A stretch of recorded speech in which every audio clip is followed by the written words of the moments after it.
Monongah, West Virginia, December 6th, 1907, 6:32 in the morning. The men who felt it first weren't near the mine. They were 8 miles away, still in bed, when the ground moved under them. Not a tremor, not thunder. A push, like the earth had flinched. Some said they heard nothing. Some said it was a sound they couldn't describe, more felt than heard, the kind that travels through foundations and bone before it reaches your ears. By the time anyone reached mine number 6, the sky above the head frame was already black, not smoke from a fire, after damp, the airless, poisonous exhaust of a coal seam that burns wrong. It carries the smell of scorched stone and sulfur, and it pours from a shaft mouth the way nothing else does. Pieces of ventilation pipe had landed in fields a quarter-mile out. Some were still burning when they hit the ground. 40 seconds later, a second detonation. Mine number 8, 300 yards away. Then silence, worse than either sound. 362 bodies, officially. Between 100 and 200 more that no one ever counted, because no one had written their names in the register when they went underground that morning. 4 men walked out alive. 4. Everyone feared the blast. Every miner, every foreman, every state inspector who had ever set foot underground knew what methane ignition looked like, and they spent their working lives trying not to cause one. The blast was the thing they feared. The blast was what killed people in coal mines. The blast killed roughly a quarter of them. The rest suffocated in mine number 8, where there was no explosion at all. Mine number 8 never blew. No fire, no collapse, no pressure wave through the tunnels. The surface gauges read normal for the first 2 or 3 minutes. The men inside were at their stations, drilling, loading mules, sitting in the dark at the ventilation trap doors with their oil lamps burning steady, exactly as they had on every shift before. Every one of them died. What killed them was a decision entered into a Fairmont Coal Company ledger roughly 1 year before the disaster. The company had connected both mines, number 6 and number 8, to a single central ventilation fan through a shared underground gallery. 1 fan, 1 airflow circuit, 2 separate operations. It cost less than building 2 independent systems. When the blast in number 6 destroyed the ventilation infrastructure, the air stopped moving in both mines simultaneously. After damp, carbon monoxide, carbon dioxide flowed through the connecting passage into number 8, silently, without pressure, through a corridor with no barrier designed to stop it. The men in number 8 probably never heard the explosion. Some may have died without knowing there had been one. If that decision, who made it, who signed off on it, who never once raised a flag, deserves more than a single line in an official investigation report, stay with this. To understand how a cost reduction entry in an office ledger killed hundreds of men in a mine that didn't explode, you have to go back 10 years to what Fairmont Coal actually was and who built it into the largest coal producer in West Virginia. Before 1890, the Monongah Valley ran on small coal. Dozens of independent operations, each sinking a single shaft no deeper than a few hundred feet. A mine owner in 1885 knew his workers by name. He also knew his ceiling, 50, maybe 80,000 tons a year. Then the railroads came for coal the way they came for everything else, in volumes nobody had anticipated. The steel mills in Pittsburgh were running around the clock. New power stations opening in every major city burned coal by the trainload. The Baltimore and Ohio Railroad needed fuel delivered continuously, in quantities the valley's fragmented small mines couldn't supply. By the mid-1890s, the region was sitting on top of demand it couldn't physically meet. Fairmont Coal solved that problem the only way the era knew how: consolidation. Through the 1890s, the Watson and Fleming families bought out independents across Marion County one by one, merged their shafts, merged their infrastructure, merged their labor pools. By 1907, Fairmont was the largest producer in West Virginia. Mines number 6 and number 8 together pulled close to 3.5 million tons a year, the entire regional output from 20 years earlier. Consolidation had a vocabulary. The company called it rationalization. One word covered a lot of ground: merged payrolls, shared equipment, and, somewhere around 1905 or 1906, a single central ventilation fan serving two adjacent mines through a connecting underground gallery instead of two independent systems. The engineering was clean, the savings were real. The logic was consistent with every other decision Fairmont had made for 15 years. Inside, the scale looked different. Mines number 6 and number 8 used room and pillar extraction. Tunnels cut in a grid, coal taken from the rooms, pillars left to hold the ceiling. Each room ran 4 to 6 feet high. A man couldn't stand upright. He worked bent or on his knees in a space lit by one oil lamp throwing 3 feet of light. Beyond that circle, complete darkness. The combined tunnel length of both mines exceeded 20 miles. The mules never came back up. More than 20 of them lived permanently underground, hauling loaded cars toward the main shaft, brought down as foals. They spent their entire working lives below the surface and died there. On the morning of December 6th, between 380 and 500 people were underground. The exact number is still unknown. A significant portion of the workforce were recent Italian immigrants from Calabria, from Molise, employed informally, brought in by a relative already on the payroll, never entered in the official register. The shaft log recorded names. It didn't record everyone who went down. A blaster arriving at 6 in the morning descended into a 15-degree temperature drop before the shaft leveled off. The smell came before anything else. Coal dust, wet limestone, mule, and underneath it, faint, sweet, constant, the methane that every experienced miner cataloged automatically with each breath. Rule older than the shafts themselves. If the smell got stronger, you walked back. What no surviving record addresses is what happened to that background reading and to everyone still at their stations once the single fan serving both mines stopped moving air. Every engineer at Fairmont Coal knew where that fan was. It sat on the surface above mine number 6 in a metal housing the size of a small barn, running around the clock. Everyone knew its job. No document has surfaced showing anyone wrote down what would happen if it failed. The connecting gallery between number 6 and number 8 had a name. Miners called it the crosscut. It was a standard passage, cut to move men and equipment between the two operations without surfacing. Practical, efficient. It also ran directly through the shared ventilation circuit. West Virginia mine safety law in 1907 required ventilation. It specified cubic feet of air per miner per minute. It did not specify that two adjacent mines must breathe independently. The statute was written for individual shafts, not for consolidated operation. Fairmont Coal, by connecting number 6 and number 8 through a shared fan, violated nothing on paper. The ventilation partitions inside the crosscut, stoppings in the trade, were brick and timber, built to manage normal airflow pressure, not blast pressure. When the explosion in number 6 propagated through the workings, those partitions ceased to exist in any meaningful sense. The gallery was open.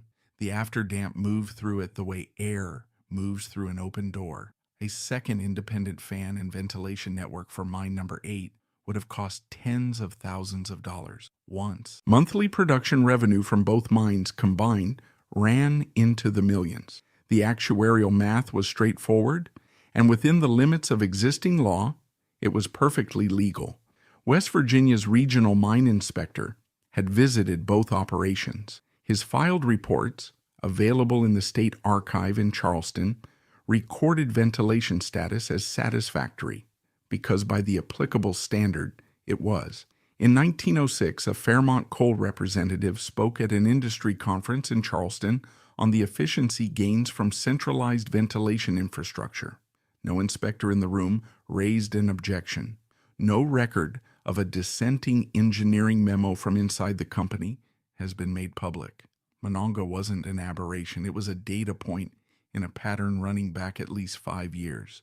Fratterville, Tennessee, May 19, 1902, 216 dead. methane ignition, after damp spread through a poorly designed ventilation network. Miners who survived the initial blast left notes in the dark for their families, written by lamplight while the air went bad around them.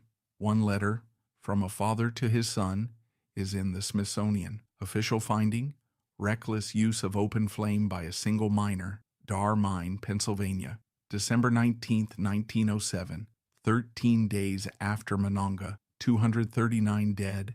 Coal dust explosion in a mine where the ventilation system didn't cover the full extent of the working.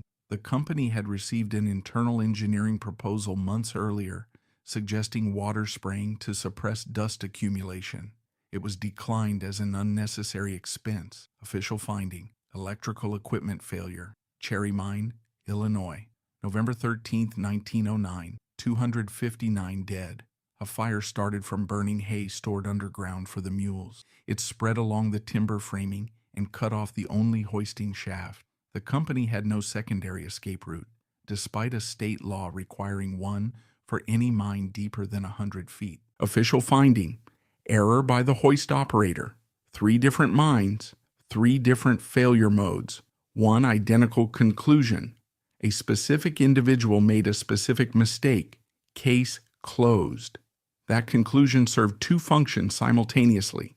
It ended criminal liability for management, and it ended the question of whether the system itself had been designed wrong. Every investigation that reached operator error was an investigation that stopped before it reached the office where the decisions were made.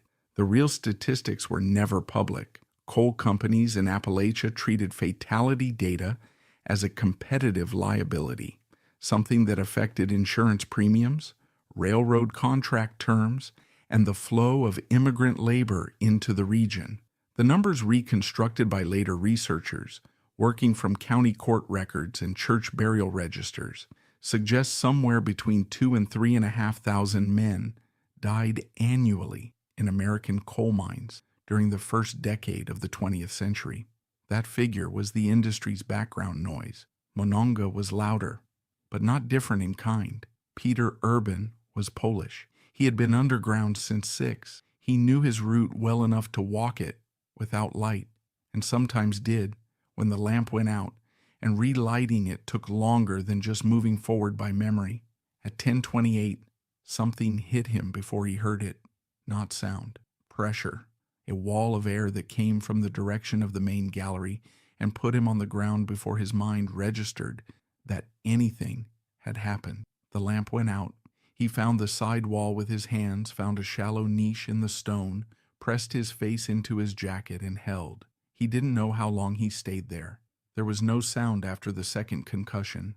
Not silence. The absence of the sounds that had been there before. No mule. No iron wheel on rail. No creak of timber under load. Nothing. Urban was one of 4 men who came out alive. He gave testimony. The other 362 did not. December 6th had started at 5:30 in the morning in company housing that Fairmont Coal owned and charged rent for. The only store in Monongah was a company store. The wages came back to the company before most men saw them. A miner who wanted to leave needed money he hadn't yet earned, in a town where there was no other employer and nowhere to go on foot. At 6, the men collected their lamps and signed in. The log recorded official employees, the boys running trapdoors, 10, 12, 13 years old, sitting alone in alcoves off the main passage, opening and closing ventilation gates as the mule trains passed, were not always in the log. Some had come down with their fathers. Some were listed nowhere at all. By 6:15, the shift was moving at full pace, blasters drilling, charges set and cleared, mules pulling loaded cars toward the main shaft, the surface gauges showing normal, fan pressure steady, hoisting running to schedule. 4.5 hours of standard production, 10:28. The surface operator noticed the fan pressure deviation 2 to 3 minutes after the first explosion. By then, the afterdamp had already entered the crosscut. In mine number 8, the men had no warning and no visible cause. The air simply went bad. Carbon monoxide at sufficient concentration produces no smell, no irritation, no signal the body can act on. You lose coordination. You sit down. You don't get up. The official investigation identified the ignition source in number 6, most likely a blown-out shot, a blasting charge that failed to detonate cleanly and ignited the methane. It recorded that ventilation had been compromised by the explosion. The mechanism by which afterdamp traveled from number 6 into number 8 through the shared gallery occupies one sentence in the final report. No criminal charges were filed. Fairmont Coal negotiated compensation individually with families who could find a lawyer and hold out long enough to negotiate. Many couldn't. Some families refused the money, not from principle, but because accepting it required signing documents they couldn't read, in a language they had been in the country too short a time to understand. 171 of the confirmed dead were Italian immigrants, mostly from 2 regions, Calabria and Molise. Villages in those provinces received the news weeks later, by letter. In some of them, a single morning in West Virginia had taken every working-age man who had emigrated from that street, 250 widows, over 1,000 children. The company buried the unidentified and unclaimed at its own expense. The mine reopened within months. New workers came. They were Polish, Italian, Hungarian, the same categories as before, men who had arrived recently enough that they had no prior knowledge of what the place had done. Fairmont Coal didn't pause production for a single day. The company was not an independent operation. By 1907, it sat inside Consolidation Coal, controlled through the financial architecture of J.P. Morgan's Bank and the Baltimore and Ohio Railroad. Monongah was not a mine. It was a supply node in a logistics chain. The railroad needed coal delivered on schedule. The bank needed the asset to perform. The mine performed. The cost of a second independent ventilation system for number 8, tens of thousands of dollars once. Compensation paid to a miner's family in 1907, between nothing and a few $100s, depending on whether the widow had any leverage at all. The average annual profit from both mines exceeded their combined construction cost. These numbers were known. They appear in corporate records that became public decades later. No one at the time published them together in the same document and drew the obvious line. United Mine Workers of America was organizing across West Virginia during this period, not in Monongah. Fairmont Coal ran a company town, housing, food, medical access, all of it owned and priced by the same entity that issued the paychecks. To organize meant to risk the job. Losing the job meant losing the house the same week. The company had structured the dependency precisely enough that the two things, employment and survival, were the same thing. After the disaster, UMWA attempted to use Monongah as an organizing argument. Fairmont responded by recruiting replacement workers from the newest arrivals at the eastern ports, men who had been in the country weeks, not months, men who had no existing relationship with anyone in the labor network, no name recognition for the union, no English. The mine reopened. The union made no measurable gains in Marion County. Congress held hearings. Newspapers ran the photographs of the widows. The number, 250, appeared in print repeatedly because round numbers hold attention. Several legislators introduced mine safety bills. The coal lobby, coordinated across the major producing states, engaged the committee process the way it had engaged every previous attempt at federal oversight, with patience, technical objections, and the argument that safety was a state matter. The U.S. Bureau of Mines was established in 1910. It could study accidents. It could publish findings. It could recommend. It had no authority to enter a mine and halt production. No operator was required to implement a single recommendation it issued. Mandatory federal mine safety standards with actual enforcement powers, the right to inspect without invitation, to issue citations to stop work, came with the Federal Coal Mine Health and Safety Act of 1969, 62 years after Monongah. In those 62 years, the industry killed several tens of thousands more. The logic that connected all of it was not negligent. Negligence implies someone forgot to calculate. The calculations were made.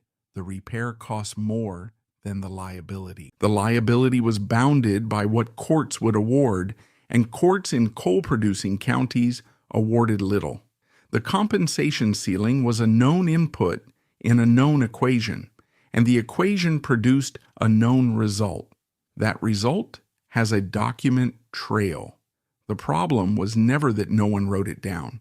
Mine number 8 closed in 1961, not because of the dead, not because of the law, because the seam ran out, or rather, because the cost of extracting what remained crossed above the market price of what came out. The same arithmetic that had connected 2 mines to one fan in 1905 disconnected the second mine from its workforce 56 years later. The shaft entrance was filled. The company town dispersed. What Monongah became after 1907 wasn't a memorial. It was a replacement. New workers had arrived in 1908, 1909, 1910. The same demographics, different names. They hadn't known the men from December. They had no shared memory of that morning, and no particular reason to acquire one. The community that had existed before 6:32 a.m. on December 6th, the one where a Polish miner and an Italian blaster and a Hungarian trapper boy were connected through 3 years of the same shifts in the same company store, that community ended in one event and was never reassembled. What replaced it functioned, but it wasn't the same thing. That loss doesn't appear in any official count. What Monongah did produce at the institutional level was incremental. West Virginia passed new mine safety statutes in 1908, the first to require a minimum number of exits from any working mine and mandatory registration of every person who went underground. The U.S. Bureau of Mines followed in 1910. It published reports on ventilation failures, on after-damp toxicity, on the specific failure modes that connected shafts in consolidated operations. Operators were not required to read them. In 2007, on the centennial, the town of Monongah dedicated 2 monuments. One for the Italian victims, 171 names, the largest single concentration of Italian immigrant dead in American industrial history.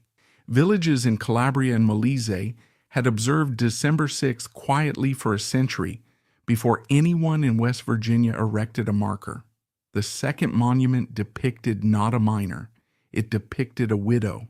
The figure is based on Caterina Davia, whose husband went down on the morning shift and did not come back up. She received what the company offered. The records don't show how much. The regulations that followed Monongah, through the Bureau of Mines, through the 1952 Federal Mine Safety Act, through the full enforcement authority of the 1969 law, made the specific scenario legally impossible to repeat. 2 adjacent mines, sharing a single ventilation node with no independent backup, no secondary circuit, no blast barrier between them. That configuration is now prohibited. Every standard that prohibits it exists because the configuration was tried and the result was documented. That's how the standards were written, not in advance. Each one traces back to a specific failure that had already occurred. Peter Urban went back underground. He had no other income and no other skill set recognized by any employer in Marion County. He worked the mines for 19 more years. In 1926, he died in a shaft accident. The record lists the cause. It does not note that he had been one of 4 men to survive Monongah. He knew what the mine was. He had been inside it when it killed everyone else, and he went back every morning for 19 years. Not because he'd forgotten, because there was nowhere else to go. The shaft entrance at Monongah is sealed. The ground above the old workings has subsided in places. Slow surface collapse as the pillars that held the room and pillar chambers finally gave way. Decades after the last shift.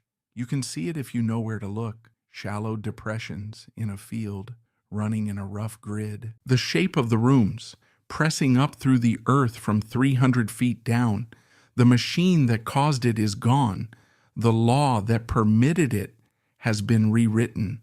The men are long buried. The grid is still there.